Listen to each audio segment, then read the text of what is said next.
Now this video is about dyspraxia and the matrix.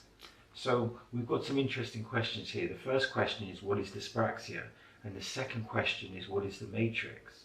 So let's get into what is dyspraxia, and we're going to give a very basic definition. If you want a more elaborate definition of dyspraxia, please refer to my other videos. I've got one in particular called What is Dyspraxia, and that will give you a more elaborate definition. So we're going to use the definition of dyspraxia in the context of gross motor coordination disorder. And within that, there's other elements to it, such as speech, issues with speech, organization, and memory. So that's a very simple definition of dyspraxia. But now we're going to talk about the matrix and try and define it. And when we're talking about the matrix, we're going to try and define it literally and laterally. So when we're talking about the matrix, in the literal context, we're talking about the movie, The Matrix, and part of the concept of the movie and The Matrix is that we're living in this unseen world. We have a simulated reality. That's a big core concept. So when we think about the Matrix laterally, we're talking about we, people with dyspraxia, are like metaphors of the Matrix. Why? Why are we metaphors of the Matrix? Because our hidden impairment is unseen. And society's ideas about dyspraxia are like simulated realities. They're the simulated realities that individuals and societies have conveyed. And those simulated realities have a negative connotation.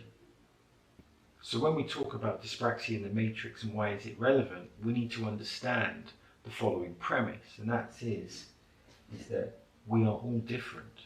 So as individuals, we have different experiences, we have different brains, we have different genetics, we have different environments, we have different parents. We are all different.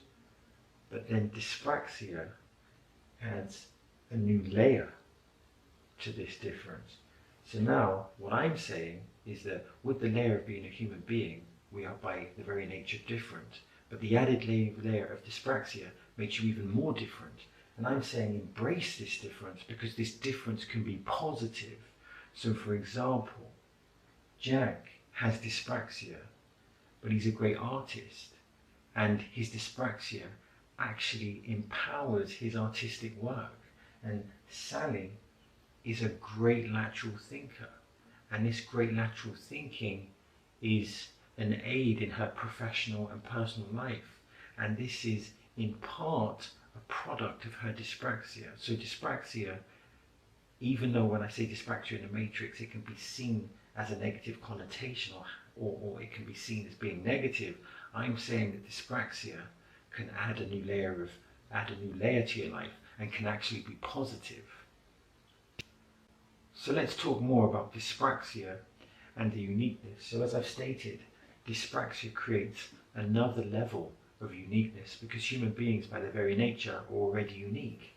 So I'm saying embrace this new level of uniqueness.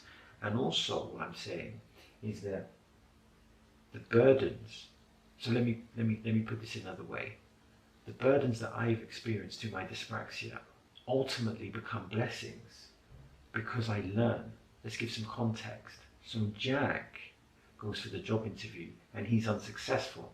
This could be seen as a burden, but Jack learns from that interview process. So therefore, when he does his next interview, he does better and he gets the job. So the burdens of dyspraxia, and believe me, there can be significant burdens, can be blessings as long as we learn from these experiences. So therefore, I would say never stop learning, because it's that concept of always being a student that will enable you to embrace your uniqueness and be solution focused to persevere. So when we're talking about the matrix or returning to the matrix, we have a new meaning.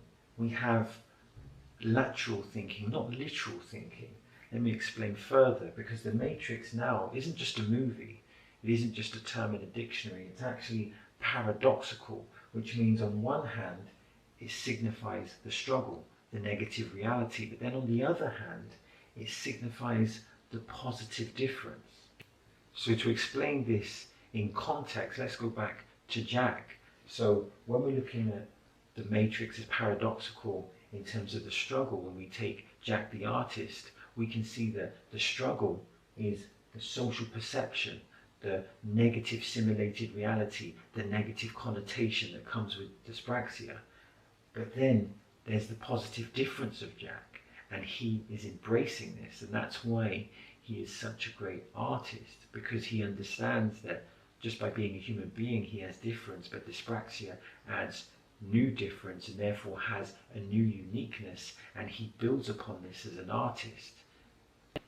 So in conclusion, the matrix signifies our awareness to our multifarious differences, for want of a better word, and this creates a new identity, and this new identity is empowering, this new identity is inspiring.